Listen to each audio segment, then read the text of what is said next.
Little hearts కాతే అని recent గా తిరుపతి వెళ్తే నాకు ఈజీగా దర్శనం అయిందని చెప్పిన వీడియో తెగ వైరల్ అయిపోతుంది, ఇంకా కాంట్రవర్షియల్ కూడా అవుతుంది. బట్ శివన్ ఒక క్లారిఫికేషన్ అయితే ఇచ్చేసింది. 13 ఏళ్ల తర్వాత నాకు క్లోజర్ దర్శనం జరిగింది, సో ఎగ్జైట్మెంట్ తో అలా స్టేట్మెంట్ ఇచ్చేసా అని ఒక క్లారిఫై అయితే ఇచ్చేసింది. కానీ మనం ఉండేది ఇండియాలో, దేవుని దర్శనం అయినా అవ్వకపోయినా సెలబ్రిటీ దర్శనం అయితే మాత్రం జన్మ ధన్యమైనట్టు ఫీల్ అవుతారు. ఒక్క సెల్ఫీ కోసం పోరాటాలు చేస్తారు, గొర్రెల మంద లెక్క మీద పడతారు. ఈ గొర్రెల్లా బిహేవ్ చేసిన అన్ని రోజులు ఈ సెలబ్రిటీస్ ఒకవైపు, ఈ మందని ఒకవైపు పెడతారు. రీసెంట్ గా ఈ వీడియో తెగ వైరల్ అయిపోయింది. రామ్ చరణ్ కి కొడుకు పుట్టిన ఆనందంతో హాస్పిటల్ పోతే ఈ గొర్రెల మంద లెక్క సిగ్గు లేకుండా మీద పడ్డారు. ఇంకో ఇన్సిడెంట్, ఎవరో యాక్టర్ చనిపోయారని సెలబ్రిటీస్ అందరు చూడడానికి వెళ్తే అక్కడ కూడా సెల్ఫీ అని మీద ఎగబడ్డారు.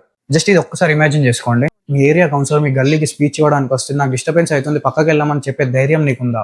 ఇదేం హైపోథెటికల్ క్వశ్చన్ కాదు, ఆస్ట్రేలియాలో నిజంగా జరిగింది. Australian prime minister Anthony Albanese ఒక స్ట్రీట్ కి వెళ్లి స్పీచ్ ఇస్తుంటే అక్కడ ఇంటి ఓనర్ బయటకు వచ్చి నువ్వు నా లాన్ లో నిల్చున్నావు, నా లాన్ పాడైపోతుంది, పక్కకు జరిగి మాట్లాడు అని చెప్పిండు. 10,000 Australians. Sure, let's just move back from there.